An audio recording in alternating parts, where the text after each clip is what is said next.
Iemotep, Ankujas Nebneb. Bécanefer et à tous, soyez les bienvenus sur le plateau du Père MTouti.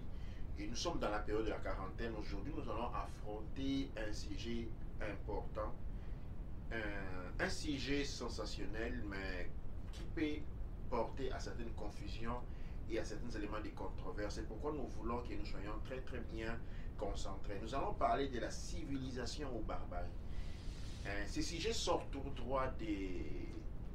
Disons, ce sujet est une réponse à la plupart des questions qui naissent du monde mélanoderme, du monde Kouch-Kamit Congo, du monde de la littérature Kouch-Kamit Congo, sur comment affronter cette émergence, de la raison de la naissance de cette émergence et comment cela va structurer le monde, comment en fait ça structure le monde, notre monde, le monde mélanoderme du futur.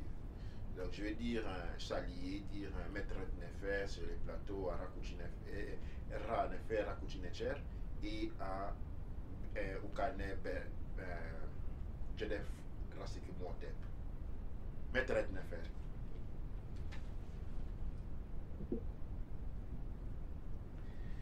Et donc voilà, nous allons nous lancer directement aux abords du sujet.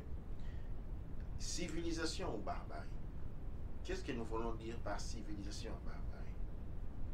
De la présentation de la culture noire, Kouch-Keméti que nous savons, il y a un élément qui sort quand nous rentrons dans l'étude profonde des cultures mélanodermes.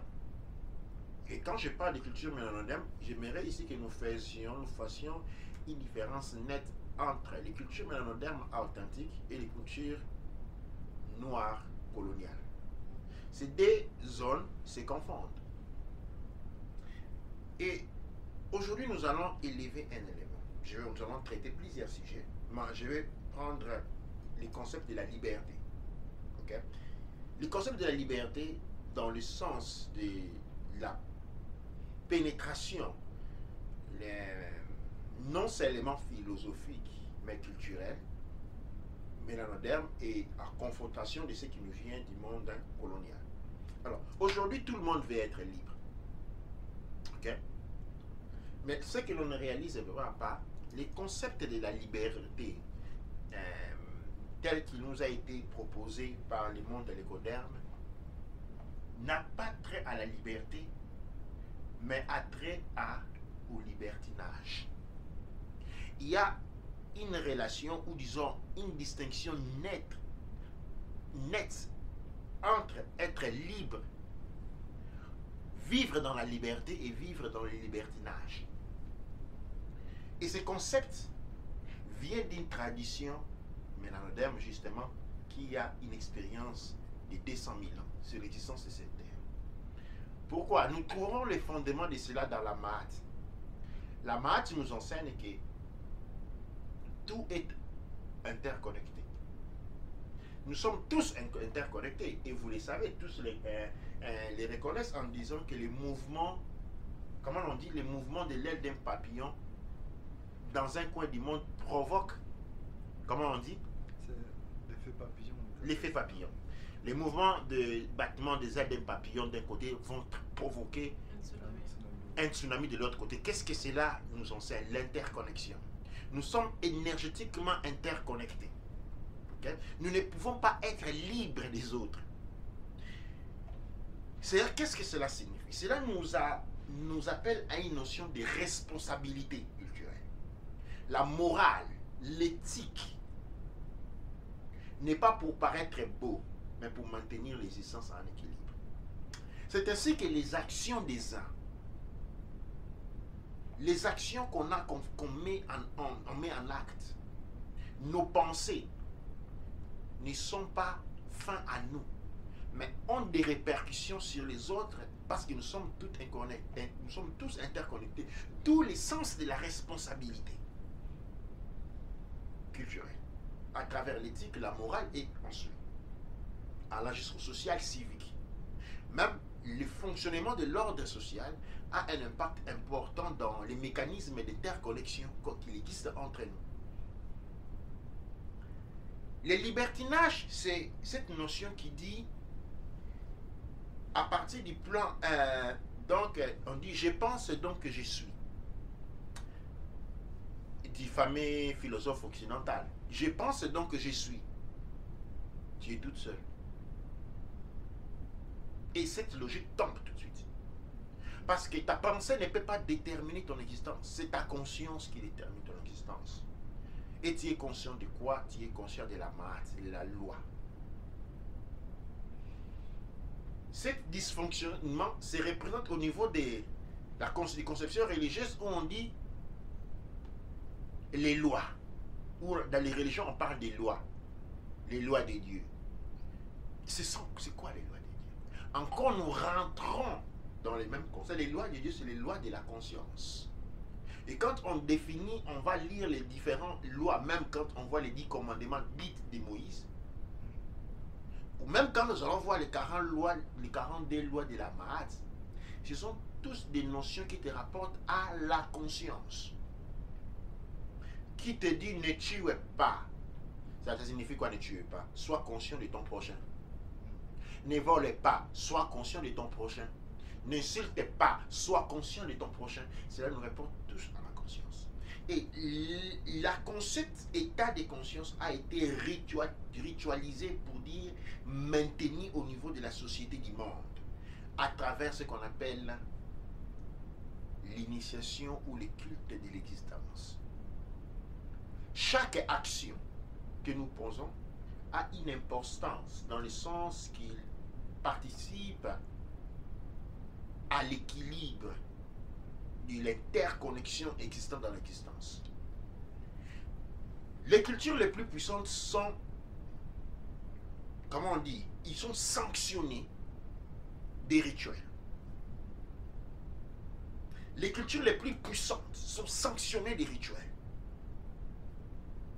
C'est quoi les rôles des rituels? Les rôles des rituels fixent la conscience. Dans les pères MTOT, nous avons les rituels, par exemple, les 5 piliers de Jet, à commencer par les gènes spirituels. Quel a l'effet de l'hygiène culturelle? L'hygiène spirituelle, elle fixe l'esprit. Elle fixe l'esprit.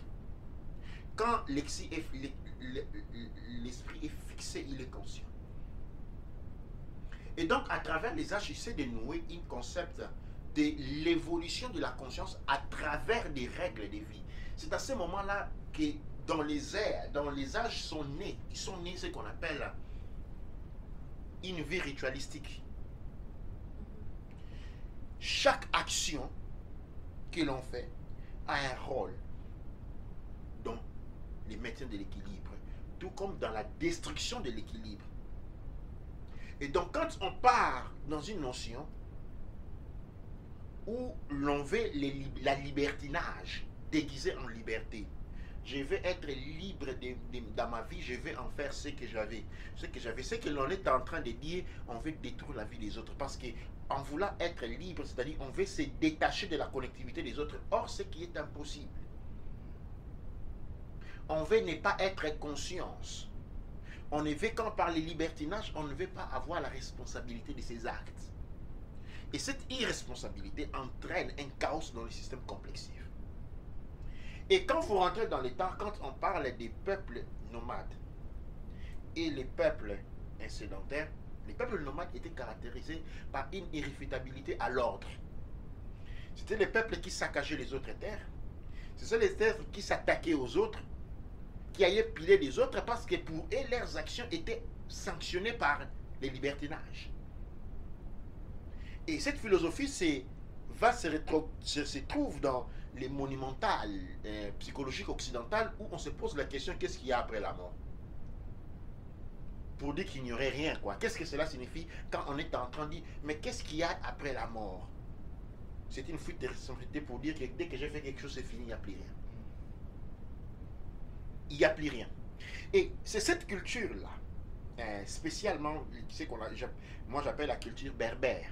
Okay? Et quand je parle de civilisation et barbarie, ce sont ces deux éléments que j'apporte en balance.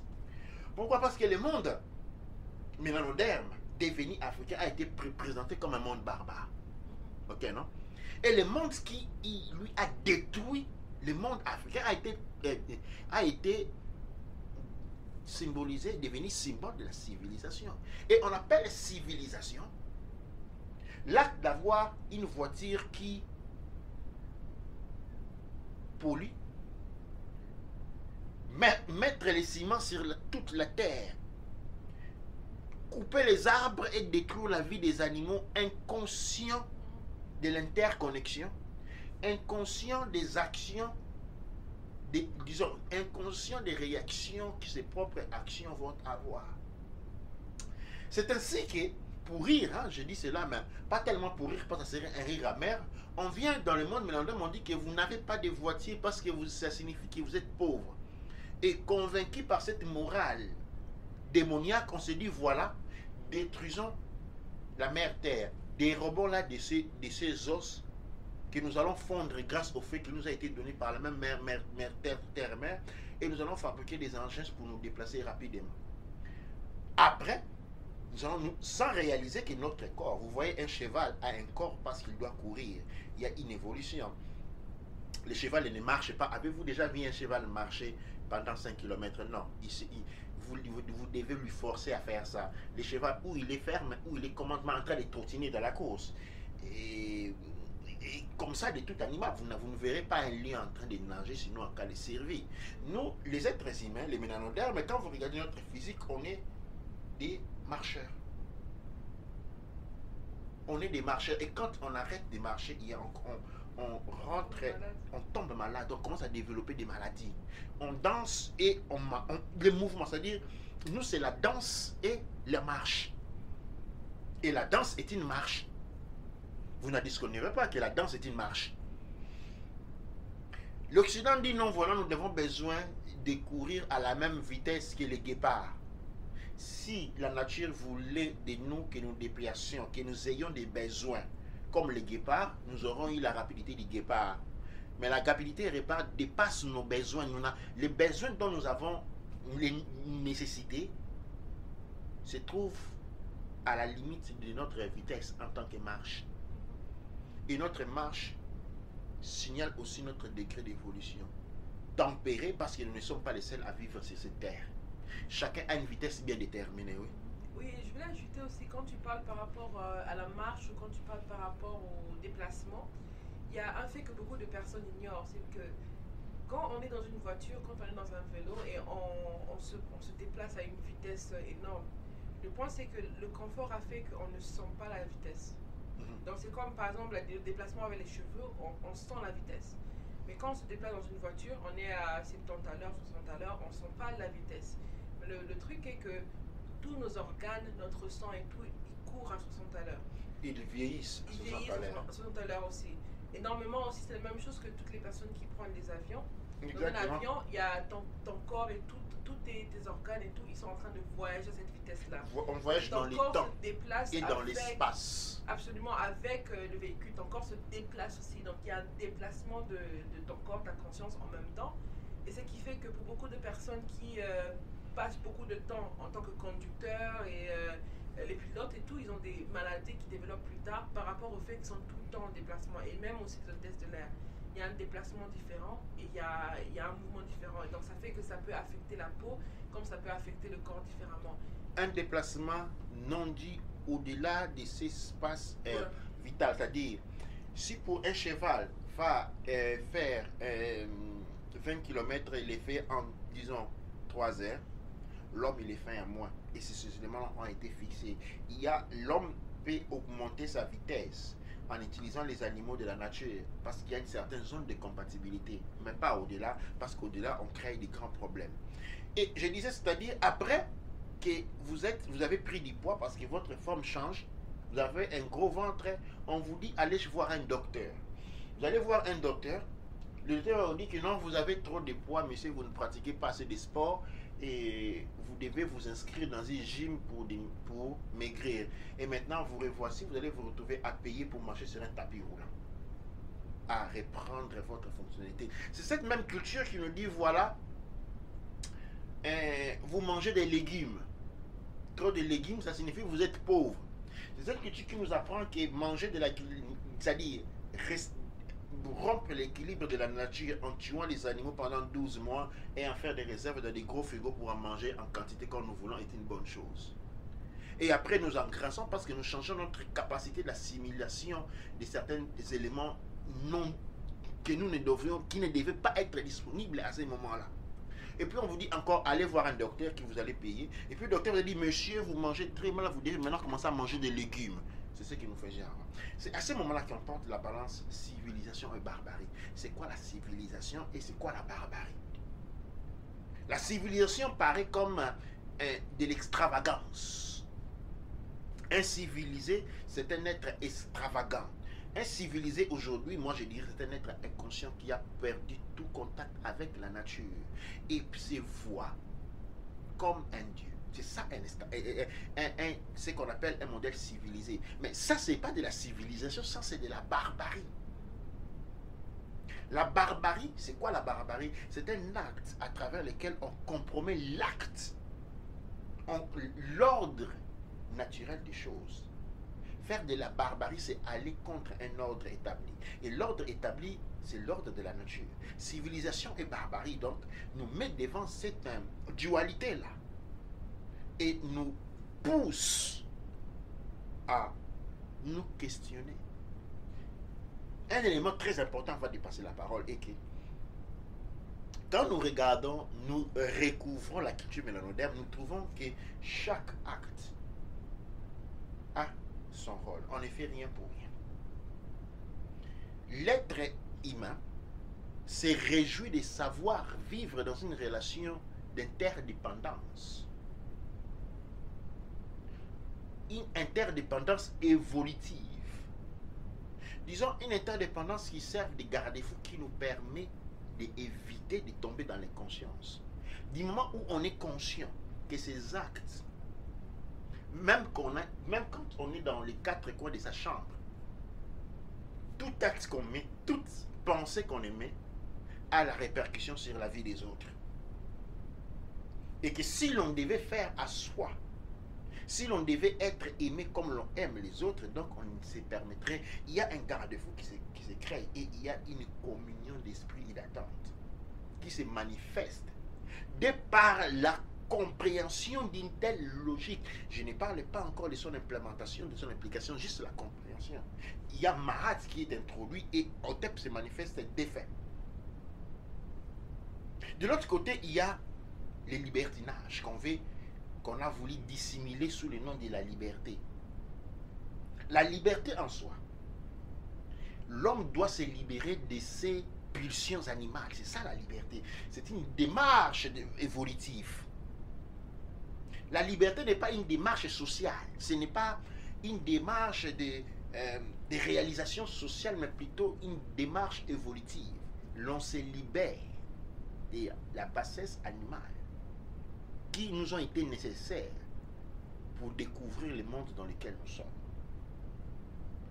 La liberté, c'est la libération de la divinité qui est en nous. C'est tout comme un... C'est une forme de contrôle. Comment? Une forme de contrôle. De qui par qui? De l'humain, de la divinité par rapport à l'animal. Parce qu'on n'est pas... Quand on n'est pas sujet aux émotions, à se laisser aller à ses émotions. Parce que c'est ça un peu le libertinage. C'est être libre dans le sens où on écoute ses pulsions. Oui. Mais c'est pas être libre, vu qu'on écoute ses pulsions au lieu de les contrôler. Oui, absolument. Les contrôles dans ce sens-là, oui. L'être humain, il naît en tant qu'animal parce que l'animal est le siège où se posent les grains de la divinité. C'est l'animal qui permet la divinité d'éclore. Et maintenant, une fois que la divinité a éclos, il doit s'élever. Or, si la divinité reste dans le libertinage, il y a détachement de la divinité et l'instinct animal prédomine. Et là, nous avons la manifestation de l'égoïsme. Mais l'égoïsme, tout comme les différents mécanismes, qui soient l'égoïsme, mauvais cœur, jalousie, tous ces sentiments basses, sont un résultat du détachement de la divinité de soi. On vit d'instinct animal. Et en ce moment-là, on prend le libertinage parce que c'est en ce moment-là, ok, que l'on pense, on va vouloir rentrer dans un état de jalousie vers ce qui est à l'autre. Ok? À ces moments-là, et on rentre dans les guerres, on rentre dans les processus. Et c'est ce modèle de vie entouré avec du papier coulant à plusieurs couleurs qui nous a été proposé comme civilisation. La civilisation voûtée à la destruction et à l'autodestruction. Parce que quand on commence à détruire, on finira par s'auto-détruire. Les graines de l'autodestruction se trouvent dans l'intention à détruire les autres. Parce qu'à la fin, on revient à la maths, nous sommes tous interconnectés. Et quand on commence à détruire les autres, on finit par se détruire. Ou je dirais même, du moment où on commence à détruire les autres, on a commencé à se détruire soi-même aussi. Et ça, ce sont des... Nous rentrons... Il y a les revers de la médaille. Dans civilisation ou barbarie. Chaque chose a un cycle de l'existence. Il y a un commencement. Il y a un fin. Il y a une entrée, il y a une sortie. Nous n'allons pas parler de naissance et mort, nous allons rentrer de naissance, d'entrée et sortie. La civilisation nous impose aussi un devoir d'éthique, non morale, mais d'éthique de connaissance. Cette éthique de connaissance nous met à l'abri de certains défauts de cette faute grave. Et je vais laisser notre Mout nous parler de l'histoire des erreurs commises par nos ancêtres dans le passé, par les questions par exemple avec les Mours. Et c'est des informations que j'ai eues, je suis tombée dessus récemment. Et c'est des informations comme quoi qui parlaient de la réalité de comment on se trouve là, comment on est arrivé ici. Et ça explique un peu par rapport à le système de la nature. La nature, en elle, c'est comme si la Terre, elle a un fonctionnement naturel. On a parlé du pétrole.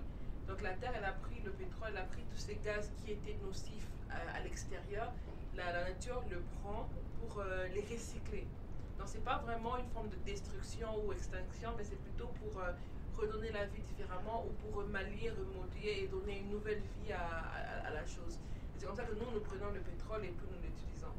Donc qu'est-ce que ça s'avère? Il s'avère que dans notre histoire, il y a eu plusieurs peuples qui, selon cette structure, cette manière de penser, due à leur hygiène ou leur manière de vivre ou quoi que ce soit, ce sont des peuples qui, en général, ils avaient des problèmes qui le faisaient qu'ils étaient voués à une sorte d'extinction ou une sorte je vais même appeler ça... Une vulnérabilité qui les rendrait incompatibles au champ de vie qu'ils occupaient. Voilà, donc c'est vraiment une leçon que la nature leur donnait pour qu'ils puissent se changer, pour évoluer.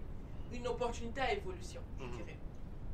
Alors, qu'est-ce qui s'est passé? C'est passé que, par exemple, les morts en voyant ce qui se passait en Occident, il y avait tellement trop... Si vous regardez pourquoi les morts sont vraiment venus en Occident, vous allez voir qu'il y avait beaucoup de maladies, beaucoup de pestes, beaucoup de problèmes. Il y avait une grande pestilence en Occident. Pestilence en Occident. Des maladies, ouais. Il y avait une grande maladie, des pestilences et beaucoup de problèmes comme ça. Il y avait beaucoup de gens qui mouraient. Et donc, les morts sont venus, ils ont apporté beaucoup de savoir d'hygiène et aussi le savoir de laver les mains, le savoir de beaucoup de choses comme ça. Et maintenant, les morts, en faisant ça, ils sont devenus vulnérables. Donc, qu'est-ce qui s'est passé? Non seulement on a tué les morts qui ont appris à ce peuple l'hygiène et qui ont survécu tous ces problèmes-là, mais aussi ils ont tué les morts, ils ont aussi tué toutes les sorcières, c'est-à-dire des femmes à qui les morts avaient appris. Parce que les morts, ils habitaient avec des femmes. Et c'est comme ça que, comme les morts, ils venaient, c'était souvent... il y avait plus d'hommes qui étaient venus pour aider dans cette situation-là. Et alors, ils ont pris certaines femmes qui étaient locales. Et donc, ils les ont appris comment, non seulement pour elles-mêmes, mais aussi pour leur famille, comment nettoyer, comment laver les mains avec les huiles essentielles. Ça vous dit quelque chose? Laver les mains avec les antiseptiques. Parce que les huiles essentielles, ils ont une matière antiseptique dedans, pour beaucoup. Et donc, montrer aux femmes comment utiliser les huiles essentielles, les plantes, pour soit élever l'hygiène, mais aussi pour avoir une meilleure santé. Et alors, qu'est-ce qui se passe? Une fois que les Mours, ils apprennent cette notion à ce peuple-là, ils se font tuer. Et ce peuple remplace les Mours. On part au niveau des États-Unis, la même chose. Quand les Européens arrivent en Amérique, plus ou moins, ils arrivent échavés. C'est comme ils sont arrivés en Amérique, comme ils sont arrivés en Afrique dans beaucoup de cas.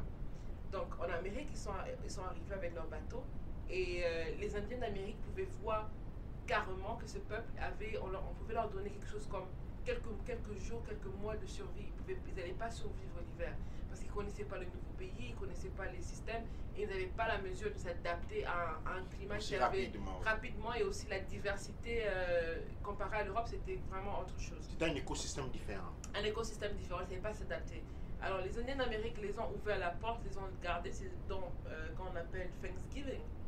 C'est là où ça vient, où on les a appris comment survivre dans cet écosystème, on les a appris, on a donné de l'information et ça s'est fait que le peuple qui allait mourir ou périr dans quelques temps s'ils ne changeaient pas leur manière d'être n'a plus péri, mais c'est le peuple qui avait une bonne manière d'être qui a été éliminé.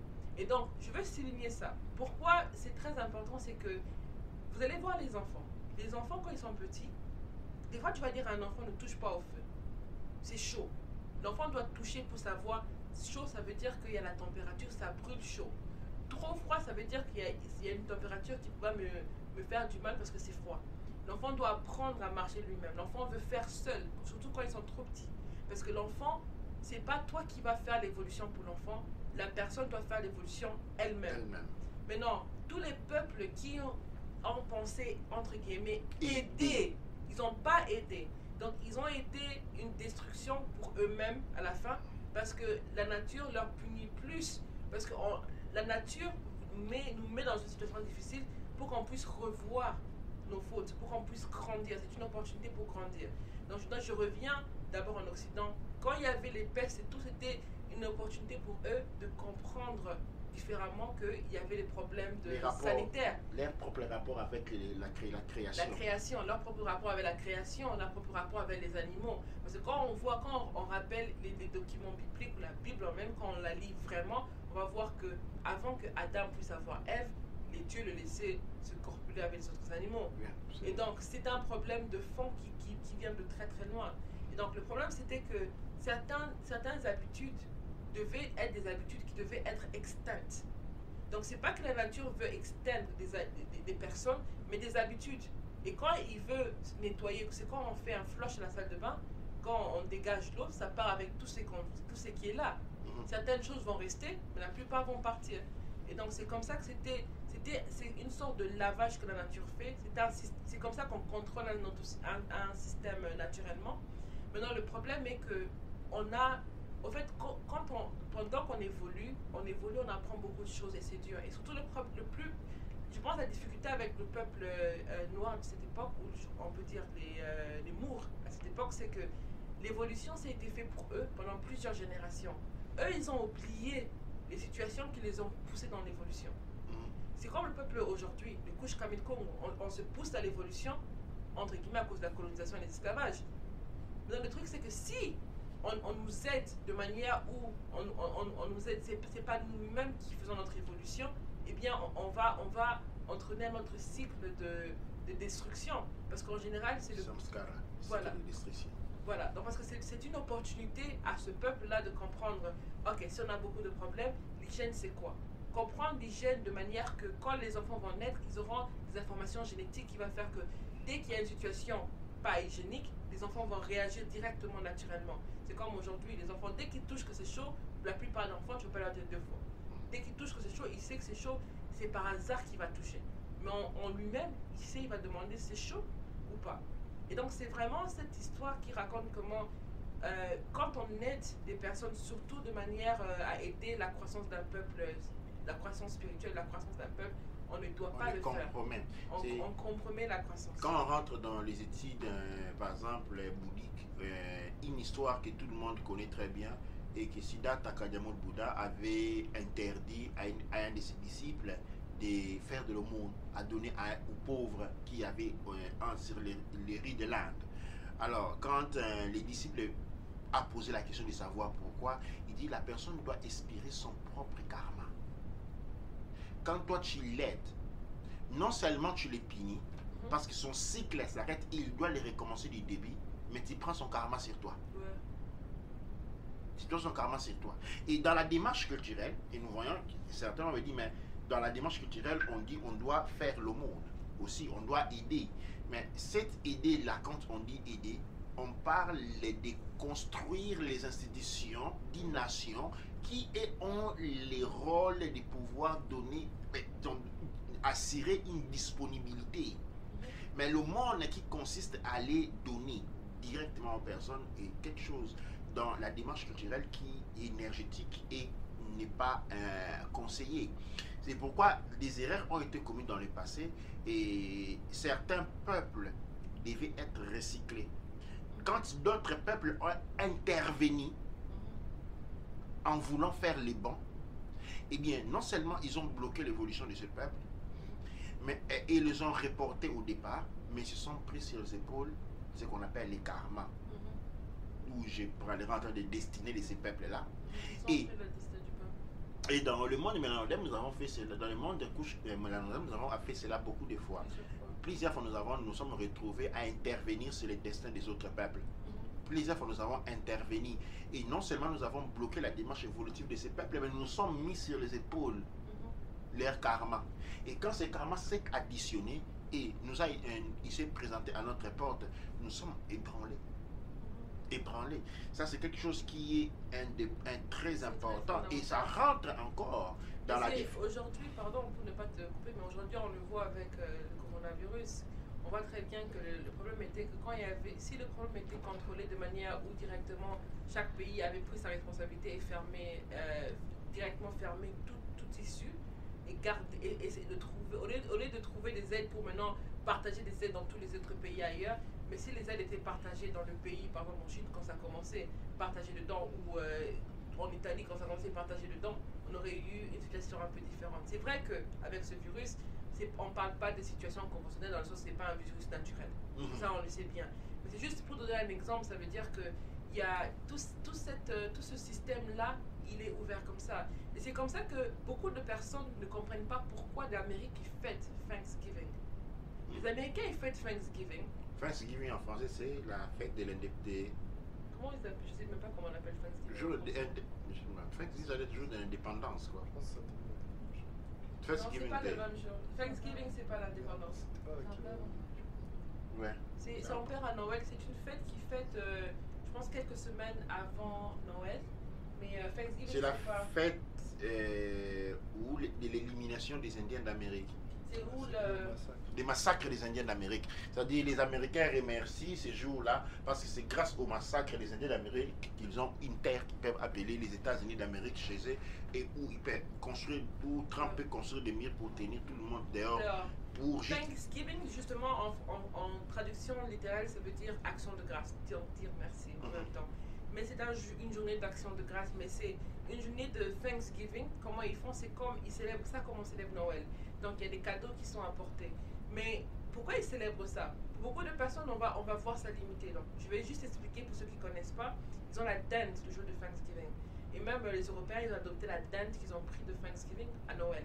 Et donc ça veut dire que Noël, c'est similaire à Thanksgiving. Parce que nous, on ne connaît pas l'histoire plus lointaine de quand on regarde Père Noël. Quand vous regardez dans notre pays, il est toujours avec un noir à côté. Si je ne sais pas si on appelle ça Stéphane, je pense que c'est quelque chose. Je pense que ce n'est pas Saint-Nicolas, mais c'est. Chez nous, c'est Saint-Nicolas. Saint-Nicolas, oui. Les noirs. Mais en fait, il y a Saint-Nicolas et le Père Fouettard. Et le Père Fouettard, en fait, à la base, c'était un personnage qui nettoie les cheminées. C'est pour ça qu'il était noir. Maintenant, c'est devenu un noir. Enfin, la caricature d'un homme noir et celui qui vient fouetter les enfants. Voilà, donc il y a toutes ces histoires-là qui changent. Mais je sais que c'était. Ça, c'est pour la Belgique. Mais je sais qu'il y a un pays, c'est en Allemagne, où ils fêtent. Et puis il y a un noir qui représente l'énergie de Noël qui vient donner des cadeaux. Et comme on sait, l'Occident, ils dévalisent l'Afrique avec tous les minéraux qu'ils importent là-bas, ce sont des cadeaux. Mais maintenant, quand on rentre pour voir chez les Américains Thanksgiving, parce que cette histoire, elle est plus proche. L'autre histoire, elle est plus lointaine, mais l'histoire du Thanksgiving, elle est plus proche, elle est plus officielle dans le sens que les Indiens d'Amérique dénoncent cette histoire et ne la fêtent pas. C'est comme nous, on ne fête pas Black Friday et ils ne fêtent pas Thanksgiving, le vendredi noir. Donc, qu'est-ce qui se passe en fait, c'est que les Américains viennent et ils allaient mourir. C'était des peuples mourants. Et les Indiens d'Amérique, quand on parle des les Européens les arrivent, Européens, mais ils arrivent, les Européens arrivent dans débarquent le des territoire, côtes des dans le territoire que eux ils vont appeler l'Amérique. Tarana. Tarana, ils arrivent, oh, merci. Les Européens, ils arrivent sous je appelle ça la convention des États, on n'appelle pas les États-Unis, mais les États désunis de l'Europe. Ils s'unissent pour aller en Amérique ensemble. Et en arrivant en Amérique, Arrivé sur Tarana. arrivés sous Tarana, ils ne savent pas quoi faire. Donc ils trouvent des populations qui étaient là. Ils trouvent la population qui était là. Et la population, d'abord, se bat contre eux parce qu'ils étaient sauvages. Mais en même temps, dans le premier voyage, ils avaient beaucoup perdu. Donc, la population se dit, même si je dois combattre avec un ennemi, je ne peux pas combattre avec un ennemi qui est malade. Et donc, peu importe que ce soit mon ennemi ou pas, je vais le prendre comme... je vais bien l'accueillir, comme ça, on peut habiter ensemble. Mais c'était un peuple qui allait mourir. Et donc, ils le voyaient, ils savaient qu'ils allaient mourir. Donc, toutes ces populations ont commencé à offrir des cadeaux. Donc, des cadeaux, entre guillemets, de la nourriture. La nourriture, des médicaments, les vêtements, montrer comment eux, ils avaient adapté, ils s'étaient adaptés pour vivre dans des conditions là. Et donc, là, c'est vraiment, ils apportaient des cadeaux. C'est comme on dit, si tu veux aider un homme, il faut l'apprendre à pêcher. Mais là, on apportait plus ou moins du poisson directement. Donc, on les apportait du poisson. Mais après, effectivement, les appris comment s'adapter dans ce territoire-là. Et c'est comme ça qu'ils se défendent dans le territoire. Parce qu'ils savent que une fois dans le territoire, ils n'ont pas appris pendant des générations et des générations à comment survivre. Donc, ils pouvaient mourir facilement. Et donc, avec cette peur, c'est la même chose avec l'Australie. Ils ont commencé et puis ils ont tout tué, toutes les personnes qui étaient là. Maintenant, quand ils font la fête de Thanksgiving, ou la fête de l'Action de grâce, ils fêtent avec ils fêtent la représentation, c'est les cadeaux. C'est pas apprendre à pêcher, mais c'est les cadeaux. Donc les poissons qu'on leur a donnés, on n'a pas appris à pêcher. Donc les cadeaux qu'on leur donne.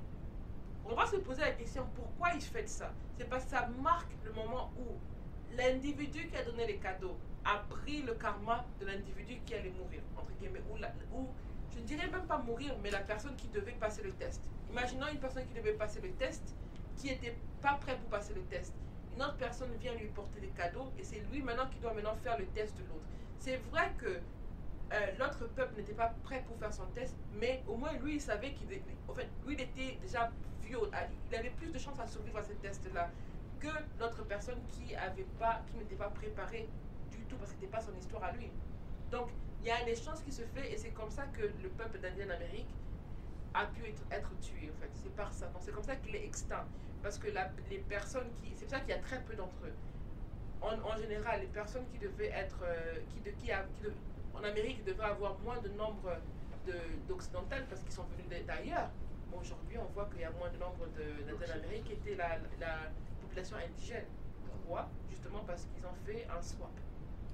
Et ils célèbrent ça pour rappeler à leurs enfants de génération en génération de ne pas répéter cette erreur. C'est comme ça qu'on voit que les Européens ne donnent jamais de l'aide comme ça. Jamais. Les Européens n'aiment pas de l'aide. Ils font toujours des affaires. Et ce sont des affaires. S'ils vous donnent quelque chose, ils ont pris quelque chose, mais ils ne font jamais des arrêts. C'est la même problématique que nous avons déjà depuis l'Égypte antique aussi. Beaucoup de questions qui m'ont été posées. Mais c'était quoi la cause de la chute de l'Égypte? Mais je vais encore aller avant l'Égypte encore. Et partout où nous sommes retrouvés, nous avons eu l'Égypte toujours parce que nous avons... nous nous sommes mis à faire ce que nous ne devrions pas faire. Okay? Avec l'Égypte antique, c'était l'Asie. Okay? L'Asie est en déchéance. L'Asie se retrouve en Afrique. Okay? Eh bien, ils sont acceptés, ils sont accueillis. Et on sait ce qui va s'en suivre. Et encore en ce moment-là, on a voulu... Cette histoire d'aide et de fraternité est une notion qui est très sensible et demande une très très haute intelligence. Parce que des fois, on pense agir par rapport à l'amour en aidant les autres, mais des fois on agit que par rapport aux pulsions animales. Oui. Or, l'amour, comme nous l'avons dit, c'est l'aide des héros et nous rappelle à la conscience, à l'intelligence. On doit être, et la culture devient très importante parce qu'on doit être en mesure, comme le Bouddha, regarde, l'exemple je fais l'apprendre du Bouddha, il dit non, ce mendiant-là, tu ne l'aides pas, il est en train de purger son karma. Par contre, si tu veux aider quelqu'un, va aider ton petit frère qui a peut-être des difficultés à résoudre à faire ses devoirs de classe. C'est une notion qui est très importante parce que dans la culture Kouch-Kamit Congo, nous avons aussi ce qu'on appelle l'aumône, faire l'aumône. Alors, très, je vais dire, artificiellement, ça a été traduit par ok, donner de l'argent aux autres, aux gens que l'on ne connaît pas. Ok? Mais quand nous prenons cette phrase-là et nous l'associons avec les enseignements de Marcus Garvey qui dit l'émancipation de sa race ou de sa conscience raciale. En réalité, par le monde, on est en train de dire de l'investissement dans sa propre société, dans les institutions de sa société. Un homme, tout être, doit investir dans les institutions de la société. C'est ce qui ont été repris par les églises, avec l'argent qu'on demande à l'église, qui finissent dans les poches des pasteurs. En fait, cette aumône-là, c'est une opportunité de faire le même, c'est-à-dire la contribution de tout un chacun de la construction de la propre société. Et chaque peuple doit pouvoir fonctionner en fonction de ces normes-là. Et chaque peuple se retrouve devant des difficultés qui ont été mis devant lui pour assurer son évolution. Et quand cet élément-là est enlevé devant nos yeux, alors le peuple se retrouve dans une condamnation. Et le peuple qui a aidé se prend le karma de ces peuples-là. Et ça, nous en parlons, parce que ça encore, nous rentrons dans cette notion, j'ai dit, barbarie ou civilisation. Et j'aimerais dire que, je vais te laisser continuer avec, mais c'est très difficile en fait, parce que je me suis rendu compte qu'on a tout le temps ce truc où on veut aider les gens. Et pour moi qui, en grandissant, j'étais vraiment une personne je prenais les problèmes des gens, j'allais vraiment aider, je donnais des conseils et tout, dans beaucoup de cas, sans pour autant avoir vécu la situation. J'étais là vraiment en aidant la personne. Mais j'ai plus réalisé plus tard, c'est que moi, ce qui me rendait forte, c'était le fait que dans ma situation, je surmontais mes problèmes, j'arrivais à trouver des solutions de ma situation. Et donc, les personnes en général, il y a aussi un instinct qui est d'aider, mais l'instinct chez l'autre, c'est de vouloir être l'héros de sa propre histoire. Tu dois être l'héros de ton propre histoire. Donc en général, tu as besoin d'avoir de l'information ou d'écouter l'expérience, d'être affermi par l'effort de la personne qui veut t'aider, mais pas pour autant en prenant cette personne en aidant. Donc c'est généralement, et comment on voit que c'est naturel, c'est voir avec les enfants. Et à un moment où l'enfant te laisse faire ce que tu veux, l'autre moment il te dit non, je fais moi-même. Jusqu'à ce que je vais mieux le faire, je vais le faire moi-même. Parce qu'il sait que toi tu peux faire, mais c'est pas ton évolution, c'est mon évolution. Donc je dois le faire tout de suite. Et aussi ça explique, par exemple, par rapport à quand on discipline encore des enfants, c'est pas tout le temps facile. Il y avait le père de ton ami qui disait que un bon père, c'est un papa qui est tout le temps soit triste. Pourquoi? Parce qu'il doit prendre des décisions difficiles pour son enfant. Qui ne prendrait pas normalement. Qui ne le prendrait pas normalement. Et donc c'est comme beaucoup de fois. Et qu'est-ce qu'on voit aujourd'hui? Aujourd'hui, on montre que dès qu'un parent grande son enfant, l'enfant il prend le téléphone, il appelle la police. Donc le parent, il doit, entre guillemets, il ne peut ne rien faire. Il doit justement regarder. Donc c'est vraiment, on prend la médaille, on la retourne complètement. Ça veut dire que l'enfant qui doit avoir l'information pour grandir, on ne lui donne pas, mais on va donner ça à quelqu'un d'autre. Donc on va prendre pour aller aider quelqu'un d'autre, pendant que en soi, on ne sait pas se regarder nous-mêmes. Et ça veut dire que du moment où on pense aussi que nous, on est élevé pour venir aider quelqu'un d'autre, c'est comme si on pense en même temps que l'autre personne ne peut pas s'élever à ce niveau-là. Et je pense que c'est un niveau d'évolution qui dit, ou d'avoir confiance et d'avoir de l'amour pour l'autre, en sachant que tu vas trouver la solution toi-même. Donc en sachant que tu as tout, c'est comme on dit, il y a tout, il y a assez pour tout le monde. Il y a tout ce dont on veut pour réussir. Donc de regarder quelqu'un d'autre et de dire que j'ai confiance que tu as tout ce qu'il te faut pour surmonter ta situation. Bonne chance dans ta situation. ça c'est une aide qui peut être aussi positive dans le sens où on a la possibilité de se retirer parce que il y a toute cette histoire. Il y a une chanson qui dit par exemple, et que j'aime beaucoup, il dit que c'est quand on regarde les enfants qui se font malmener par des enfants plus grands, il y a un enfant qui dit les enfants plus grands me malmènent devant tout le monde et ça m'humilie. Mais la personne qui passe et qui m'aide, oui, il m'aide en ce moment-là, mais il me condamne pour toujours. Parce qu'à la fin, je deviens une personne qui ne sait pas me défendre tout seul. Donc je vais toujours repasser la situation jusqu'à ce que je serai en mesure de surmonter. Et on a toujours cette personne qui, des fois quand on pense aider dans cette situation-là, en général ce qu'on fait c'est qu'on interrompt la démarche de l'individu, ce qui fait que eux ils repassent à l'échec zéro, mais nous on continue avec son karma. Il y a un traumatisme accumulé par celui qui fait l'échec et un échange karmique qui s'est fait pour celui qui a intervenu. C'est un domaine assez complexe et assez profond qui mérite de l'attention et bien entendu qui nous met devant une reconfiguration, une reconsidération quand nous parlons en termes de civilisation et de barbarie. C'est quoi un civilisé? C'est quoi un barbarie?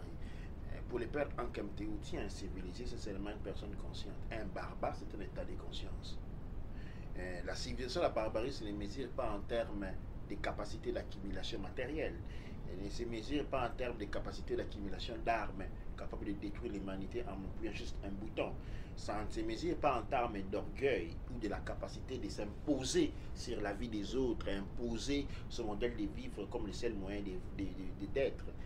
Ça ne mais plutôt le contraire, c'est-à-dire être connecté à la masse, reconnaître l'existence de la masse, expérimenter l'existence de la masse comme interconnexion.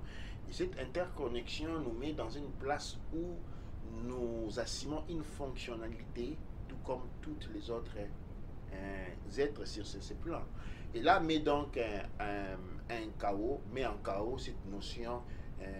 D'où, sincèrement, je ne sais pas d'où elle dérive, qu'on présente dans la Bible, dans le livre de Genèse, où on dit Dieu a mis tous les oiseaux, les oiseaux du ciel, les poissons de la mer et les animaux de la forêt à la disposition de l'homme. C'est-à-dire, c'est l'homme qui est là, qui a cette disposition de tous. Et puis, elle se contradit cette notion-là, parce que par après, il y a quelqu'un qui s'appelle le roi ou président qui dit non. Après que Dieu vous ait donné cette disponibilité-là, moi je vous la révoque. Et je vous la redonne sous paiement. Sous paiement. Pour faire ça, il faut payer. Pour faire ça, il faut payer. Pendant qu'on dit c'est pour aller pêcher. On dit les poissons de la mer sont été donnés à l'homme. Pour payer, il faut une licence qu'il faut payer à l'État. Les oiseaux et ainsi de suite. Mais jusqu'à même au droit de respirer, maintenant aujourd'hui il faut payer des taxes pour respirer. Même à l'espace qui a été donné, et il faut maintenant payer quelqu'un pour avoir le droit de construire quelque part. Est-ce de la civilisation ou de la barbarie? Est-ce de la civilisation ou de la barbarie? En nous mêlant d'herbe, très souvent et bien volontiers, nous disqualifions notre propre culture qui ont une précédence de 180 000 ans sur les cultures qui nous ont été apportées par la force. Bien très souvent, nous devenons artifices de la disqualification de nos propres valeurs empiriques, culturelles, authentiques. Toutes les valeurs culturelles, empiriques, mélangermes qui précèdent l'esclavage sont seulement une représentation des différentes lois de la nature qui se basent sur l'interconnexion, c'est-à-dire la conscience. C'est comme ça dans le monde ancien, il n'y avait pas de prison parce qu'il n'y aurait pas de place. Quand quelqu'un, aujourd'hui on prend quelqu'un qui commet une faute, on l'envoie en prison. Et dans les mondes anciens, il n'y avait pas de prison parce que tout le monde était initié à la base. Et tout le monde était initié à la base. Et donc, il n'y avait aucunement besoin d'une prison de la sorte. Les juges n'étaient pas là pour défendre des criminels, mais les juges étaient là pour justement célébrer la Mahat. C'est comme ça, vous trouvez que les juges mettent une robe comme les prêtres mettent une robe, parce que dans les temps, c'était une même personne. On a pris la balance de la Mahat et la célébration du culte, on a divisé. Mais qu'est-ce qui fait les juges? Les juges s'est apporté le symbole de la balance, ce qui est la balance de la Mahat. Les prêtres qui s'est apporté les rituels, on a séparé les rituels de la balance. Mais la balance, elle est balancée par les rituels. Civilisation ou barbarie. Et à la fin, vous arriverez à découvrir comme moi que le monde occidental, c'est un monde barbare. Et de civilisation, il y a très très peu. Toute la beauté que l'on voit est une beauté artificielle basée sur la violence, sur la justice, sur la Mahat. Oui, en fait, ça me rappelle aussi plusieurs choses. J'avais lu un livre qui parlait de la destruction de l'économie du Nigeria. Et dans le livre, ils ont expliqué comment le Nigeria, à l'époque, avant la période des années 80, le Nigeria, $1 américain, un naira du Nigeria valait 1,6 $ américains. Et maintenant, pour détruire ou dévaluer l'économie nigérienne, ils ont dû créer l'institution des aides financières et des aides où ils donnaient de l'argent en emprunt au gouvernement. Comme ça, le gouvernement va se développer plus rapidement, entre guillemets. Mais après, le développement devait être à mesure européenne et en sachant que le peuple en lui-même n'aurait pas été en mesure de gérer cette sorte de développement, c'est qui a fait qu'il y a eu une implosion. Donc le gouvernement plus tard fait faillite jusqu'à ce que le Naira est devenu dévalué aujourd'hui. Quand on dit un billion de Naira, c'est pas $1 million. C'est la même histoire que nous avons avec les Makuta au Zaïre. Et c'est la même histoire que nous avons un peu partout. J'espère que nous sommes appelés à une reconsidération de plein de choses. Et bien entendu, des paramètres doivent être fixés par rapport à la propre, disons, niveau d'évolution. Parce qu'il n'y a que l'évolution sociale, il n'y a pas d'évolution technologique. Il n'y a pas d'évolution sociale. Il n'y a pas d'évolution, je ne sais pas moi, scientifique. Il n'y a qu'une évolution spirituelle. Mais l'évolution spirituelle est ancrée dans la culture. Une compréhension profonde de la culture a comme résultat une démystification des différents champs spirituels, scientifiques, ainsi de suite. Et cela apporte le progrès.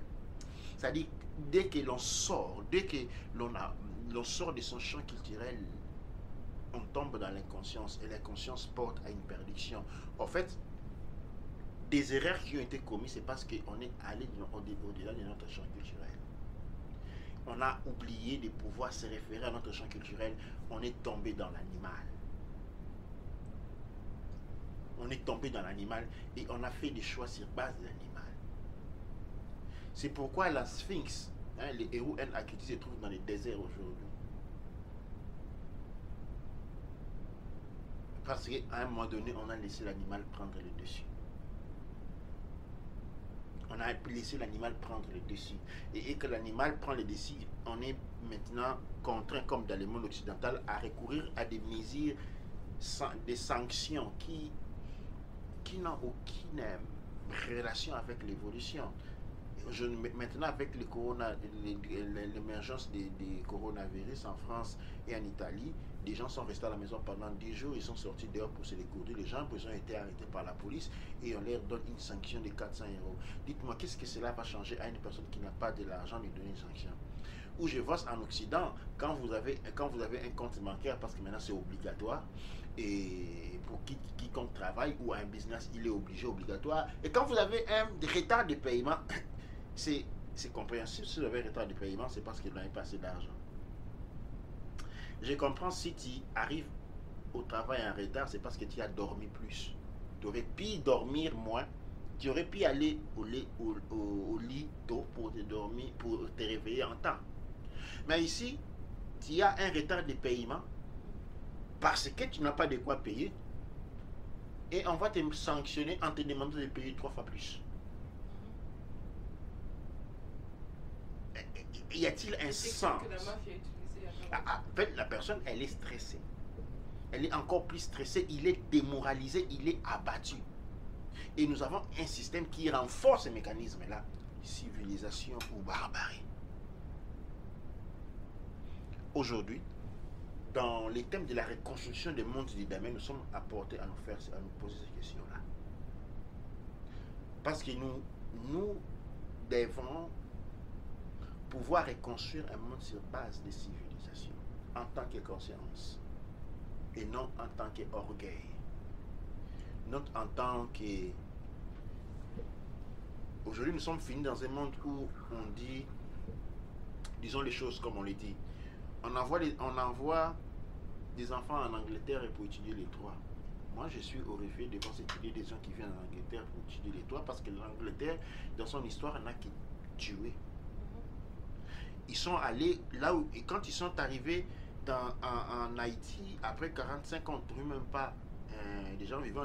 On ne sait pas si ils tuaient ces gens pour les manger ou quoi. Mais dès qu'ils sont arrivés, les gens ils ont disparu. Et quelques millénaires après, ils deviennent des experts des droits humains. Il y a les gens qui sortent de l'Afrique parce qu'ils sont poursuivis, ils vont chercher refuge en Angleterre. Ça, c'est quelqu'un qui a, disons, c'est quelqu'un qui a blessé un éléphant. L'éléphant les poursuit, il va se cacher dans la tanière du lion. Un pays où dans chaque 100 ans, ou chaque 50 ans, il commence à recorder le premier arrivé des Noirs. Oui, et c'est la France qui célèbre les droits de l'homme. Pendant que jusqu'à aujourd'hui, même les femmes n'ont pas les mêmes droits. Et qu'encore aujourd'hui, ils vivent, parce que la France est une organisation criminelle, à stampe mafieuse. Parce que les pays africains, bon nombre de pays africains et les îles noires doivent payent à la France ce qu'on appelle, en italien on appelle ça le pizzo, c'est-à-dire la raquette. C'est un pays qui vit des raquettes, mais c'est un pays qui est l'exemple du droit de l'homme. Et on parle des États-Unis, il y a la plus grande démocratie dans le monde. La plus grande démocratie dans le monde. La plus grande démocratie, c'est-à-dire sens de liberté où on tue le noir chaque jour. Ils ont commencé par exterminer les Indiens et dès qu'ils ont commencé à tuer, ils ne sont jamais plus arrêtés, mais c'est la plus grande démocratie dans le monde. Ça, on les tue même en Australie aussi. L'Australie, c'est un paradis. On dit que voilà, l'Afrique est dangereuse, mais en Afrique, les gens se promènent du matin au soir. Mais en Amérique, quand les gens normaux sortent, on vous tue. Et alors, non, je dois réussir dans ma vie. Je vais aller en Occident. Je sais pas moi, apprendre à être un criminel.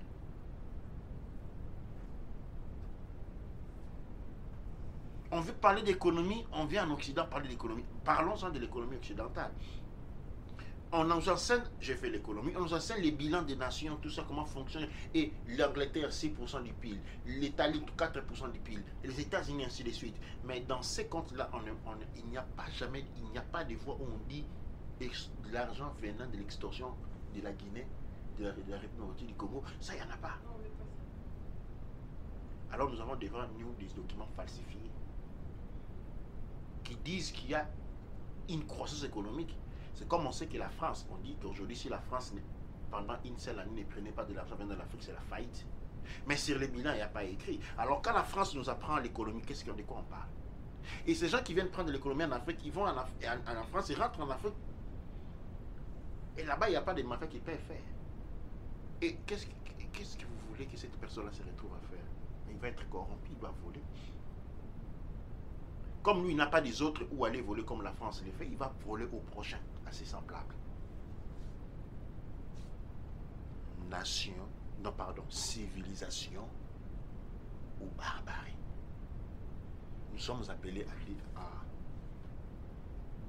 à débattre, à fixer ces points-là. Où se trouve la civilisation? Qui sont les civilisés? Comment se comportent les civilisés? Qui sont les barbares? Où se trouvent les barbares?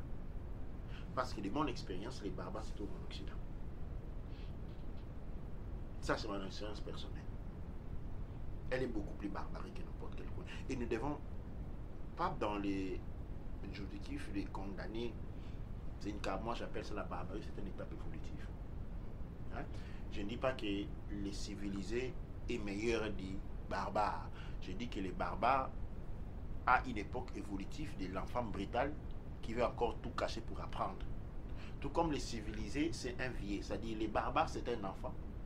Les civilisés, c'est un vieillard. Ça serait étrange qu'on échange les deux. Que les vieillards deviennent un barbare et les bébés deviennent civilisés.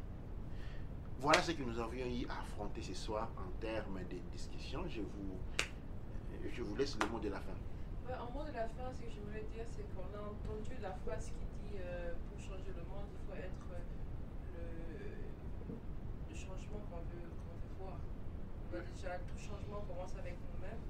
Et ça, le plus important, et c'est ce que, en général, nous essayons de faire, c'est de devenir la meilleure version de nous-mêmes. Comme ça, nous allons aider à remonter la communauté aussi et à servir la communauté tout entière. Mais pas en essayant de changer l'autre ou en essayant d'avoir une communauté meilleure, mais on essaye de changer nous en premier, d'augmenter nous-mêmes en premier avant de regarder les autres. Parce que quand on pointe un doigt vers les autres, il y a tous les autres doigts qui nous regardent.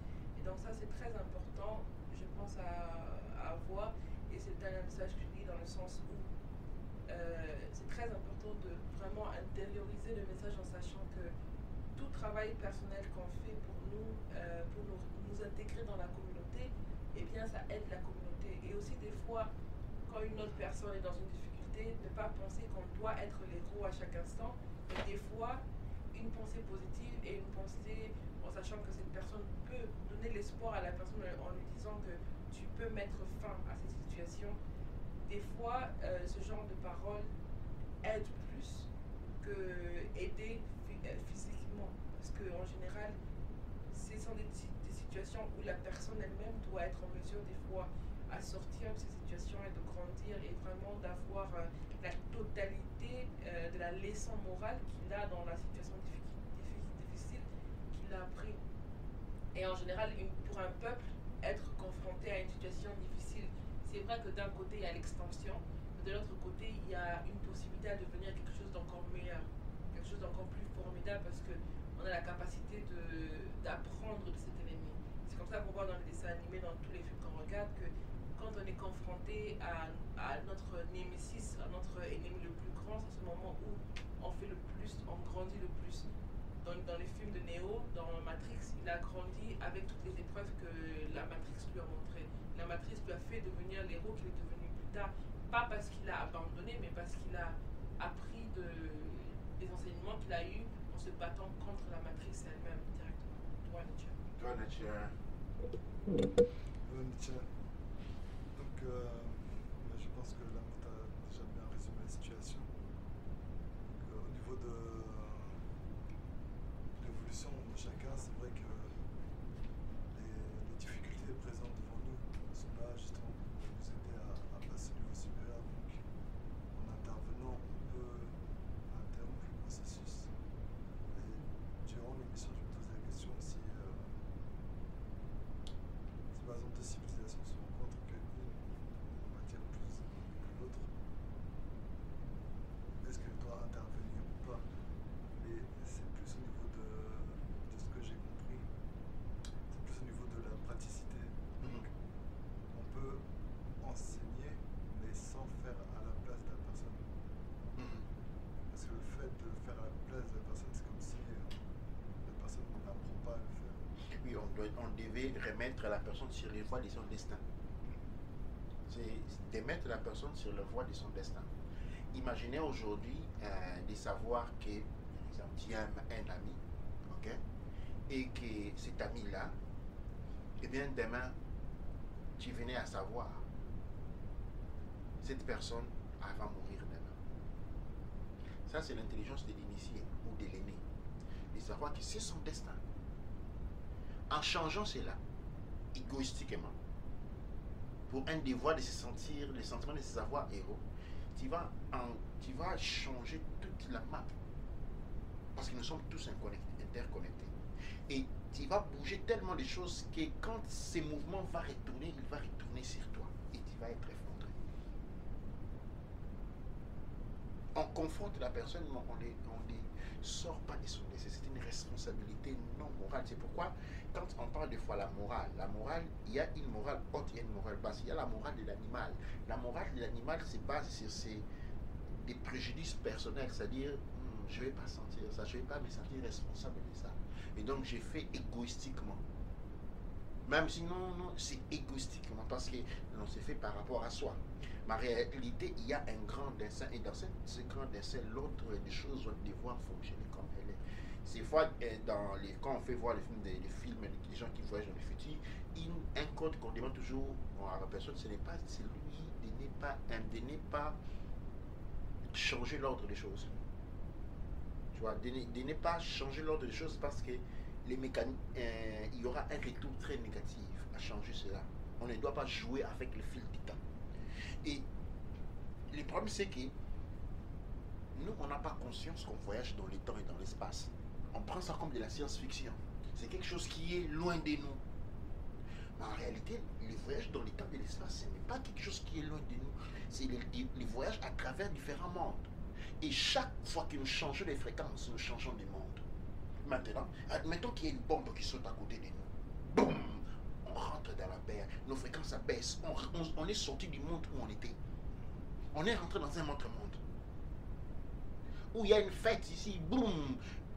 Nos fréquences, on sort. On est dans un band. On se déplace dans ces bandes-là. Et nous, les voyages dans les temps et dans l'espace, nous les perdons chaque jour. Et les instruments de navigation dans différents mondes, ce sont les émotions, ou basses, ou supérieures. C'est-à-dire, selon les émotions que l'on utilise, des émotivités qui nous engagent, celles auxquelles nous répondons le plus, nous pouvons déjà décider, connaître en quel niveau de monde nous vivons, dans le monde bas et dans le monde haut. C'est un peu ça la chose.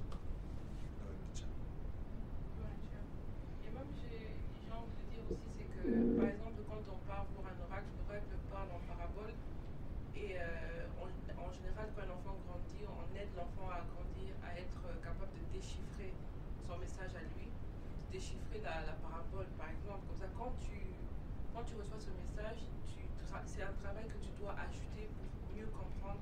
Comme ça n'affecte pas trop l'évolution. Mais il y a aussi des notions des anciens modes qu'on perd aujourd'hui, qui est que le droit à l'information, par exemple, ce qui fait que c'est pas parce que une personne pose une question qu'il doit avoir l'information, mais c'est parce qu'il devient prêt. Parce que quand on est prêt, le maître apparaît. Et des fois on donne plus de... Des fois, on se base seulement sur une seule règle qui peut être la règle d'aider quelqu'un. Donc ça veut dire de passer l'information. Mais on ne voit pas l'autre. Et en même temps, je suis vraiment contente parce que je me rappelle de quelque chose qui m'agace tellement trop aujourd'hui dans le monde, c'est que les parents, nos parents à nous, les parents, la génération des parents, surtout en Afrique, on a des parents qui veulent que les enfants puissent leur donner quelque chose en retour. Par contre, que les parents, le travail qu'ils font, et c'est là où la notion de l'aide devient pervertie aussi, parce qu'on prend ça de nos parents. Nos parents veulent que nous puissions les aider. En général, c'est comme si le parent il verse en toi quand toi tu es enfant, comme eux ils ont reçu d'avant. Et donc si on prend la source, on va revenir jusque chez le créateur, mais en même temps, nous aussi notre devoir c'est de verser vers les plus jeunes, les enfants qui grandissent. Donc si un parent doit, même financièrement aujourd'hui on le voit, si une famille ou un parent doit non seulement s'occuper de ses enfants, ou de s'occuper de ses enfants à lui, des enfants de ses frères et sœurs, ou des enfants en général, et s'occuper aussi de la génération des plus anciens, et puis on a une coupure énergétique, on a une coupure d'une énergie qui passe. Donc ça veut dire que la personne devient, il est impossible, et c'est tellement trop d'efforts de s'occuper d'un parent dans ce sens où c'est vraiment où les parents veulent qu'on puisse lui donner, le rembourser ce que lui il a fait à nous. C'est plus facile de s'occuper d'un parent quand le parent il devient par exemple plus vieux, où on donne un service, je peux dire un service aux anciens, par rapport à donner un service à ses parents, comme si on donnait un service que eux ils ont donné à un enfant. Donc ça, c'est un service qu'on ne peut pas redonner à nos parents. Donc les parents, ils s'occupent des anciens, ils s'occupent des enfants. Et nous aussi, on doit s'occuper des anciens et des enfants, mais on ne s'occupe pas des anciens de la même manière qu'on s'occupe des enfants. Parce que si on fait ça, eh bien, c'est aux enfants qu'on donne très peu. Les enfants on ne leur donne pas toute l'attention, tout l'amour qu'ils doivent avoir. Eh bien, ce sont des enfants qui auront des problèmes plus tard en étant plus grands. Et c'est vraiment un trou d'énergie qu'on crée. Et comme tu dis, quand tout va revenir vers nous, eh bien, on ne sait pas où se cacher. Un choc, c'est parce que les parents sont sortis de la fonctionnalité. Ok, non? Les parents ne s'occupent pas des enfants directement. On dit c'est la communauté, mais c'est quoi la communauté? La communauté, c'est une institution. Les parents doivent construire la communauté. En construisant la communauté devient puissante et a plusieurs institutions.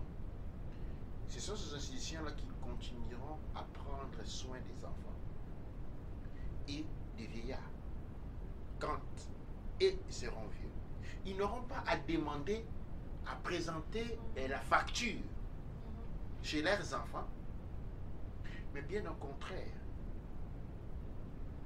à contempler l'achèvement de leur propre, disons, contribution. Les parents devenus vieux ne doivent pas vivre en quémandant chez les enfants, mais des contemplations à dire du temps de nos parents, ça il n'y avait pas. Oui, c'était pas à ce niveau-là. Maintenant, il y a ça. Du temps de nos parents, chaque personne devait payer sa maternité toute seule. Aujourd'hui, il n'y a plus. Du temps de nos parents, eh bien, quand on était malade, il fallait voyager des kilomètres. Aujourd'hui, il n'y a plus. Aujourd'hui, il n'y a plus. C'est de cette contemplation-là que les enfants grandissant, eux aussi, vont contribuer. Maintenant, quand les parents sont sortis de leur fonctionnalité, ils n'ont pas fait ce qu'ils devaient faire. Ils tombent hors de la grâce. Les créateurs ne leur donnent rien. Et maintenant, ils n'ont plus le choix que s'accrocher sur les enfants. Ces enfants, eux aussi, apprennent les mêmes mécanismes. Au lieu de construire la communauté, ils vont commencer à alimenter des échecs. Mais c'est un échec qui ne peut pas être réparé. C'est un échec qui commence à se transmettre parce que ça devient une chaîne des échecs. En voulant aider ces échecs-là, on finit par ne pas faire son propre rôle, sortir de sa fonction et commencer à... Comment on dit? C'est comme un bateau qui est en train de couler, on est en train de mettre des papiers de gauche à droite, mais le bateau va finir par couler. Et quand les bateaux se coulent, on se rend compte qu'on est en train de couler soi aussi. Ça, c'est une maladie qui a été accumulée. Le rôle de chaque génération est celui en entrant de trouver des institutions, en sortant, à les trouver beaucoup plus agrandies. Jusqu'au point où des générations, des millions de générations, parce que les besoins ne s'arrêteront jamais de se présenter. Les difficultés, non. Ça ne signifie pas que si aujourd'hui les enfants naissent et qu'ils ont tout ce dont ils ont besoin, ils n'ont même pas à se poser les questions là où vient la nourriture, tout ça, tout ça. Ça ne signifie pas qu'ils auront tout. Il y aura des nouveaux épreuves qui vont se manifester. Et ces enfants seront obligés à... Vous voyez, nous pouvons parler d'une échelle des efforts. Chaque fois qu'on a comblé un niveau d'effort, la génération qui vient va affronter un niveau différent d'effort sur une ligne évolutive de la conscience. Mais nous sommes tombés dans un tournoi où on est en train de tournoyer autour d'un zimbassa, d'un trou noir, où chaque génération est absorbée par l'erreur des générations précédentes, et la génération précédente se retrouve à faire les mêmes choses et on est tourné là. Et on se retrouve à 70 ans, on commence à se demander comment on va vivre, alors on va regarder vers les enfants. D'où en est-il?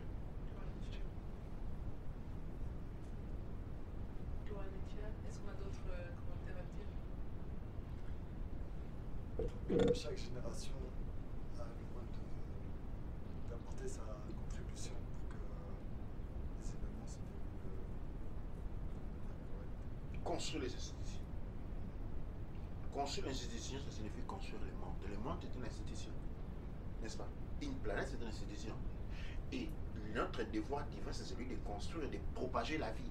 Et en construisant les institutions, en alimentant l'institution, nous sommes en train de propager la vie. C'est ça notre rôle divin, les créateurs. Notre rôle de création, c'est créer. Et nous créons à notre niveau, à travers l'établissement des institutions, le maintien des institutions et l'agrandir. Et notre rôle agrandir. Une fois qu'on vit hors de cette sphère de choses, on est hors de la grâce. Et quand on est hors de la grâce, comme on disent certains, dans les résultats de la paix du péché, c'est la mort. Ça signifie quoi si la mort, ce n'est pas les séquelles, ça signifie la souffrance. Qui souffre est mort. Parce qu'il est inconscient. L'inconscience crée une forme de faim à l'intérieur. On veut tout. On va à gauche, non, ça ne va pas. On va à droite, ça ne va pas. On veut une voiture, c'est pas content. On peut vers des Versace, on n'est pas content.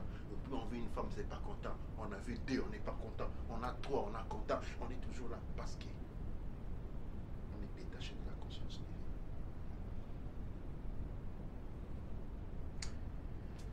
J'espère que nous allons nous arrêter ici. Je vous remercie pour avoir été sur le plateau.